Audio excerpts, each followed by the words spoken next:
So I'm back again with another post with a poem, a lesson, and the title of the chapter from my memoir, Plenty of Guppies and Other Dating Misadventures. So today's chapter is chapter 15. The title is Opposition. And the lesson is some days it feels like everything is against you. So that lesson just kind of reminds us that sometimes it's not you. Sometimes it's just life. Life be life and sometimes. And so sometimes you can't take things personally. You just have to realize that this too shall pass. One of my favorite quotes from a pastor many years ago was, the Bible always says, and it came to pass. It never says, and it came to stay. And that's just, sometimes we need to hear that because opposition can be difficult to deal with. It can be depressing. It can be overwhelming. It can be stressful, but it's temporary. And that's something to remember. And that's something that can be very hopeful for some people. So the poem that I'm going to read today is from chapter 18 of my memoir. And the poem is called Asthma. Louise Haye says asthma symbolizes being stifled. I agree. Restrained, checked, suppressed, denied has often described me. Black and woman of two underclasses I be. And then the South has its own oppressive litany to smother the balance in me.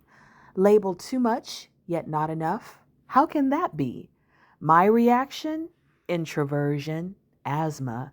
I gasp for air, you see, looking for permission to be like some cosmic inhaler that can set me free.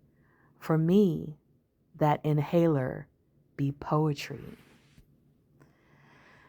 And that's just a reminder that even when you are overwhelmed and feel oppressed, that there are ways to remove that, whether it's meditation, whether it's prayer, whether it's getting rid of toxic people in your circle, changing your environment, going outside, taking a walk in nature, journaling, writing poetry, exercising.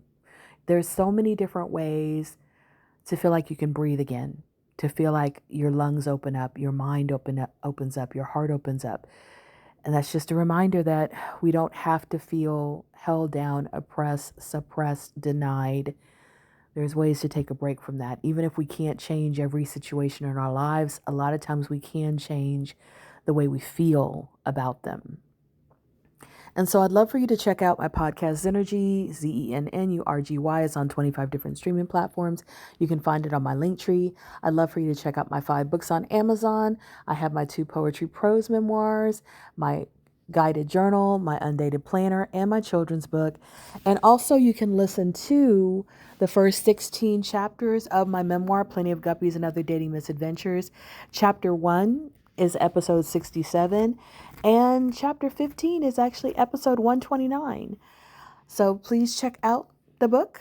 It can be found, like I said, on Amazon. This is Zenashe, Zenase.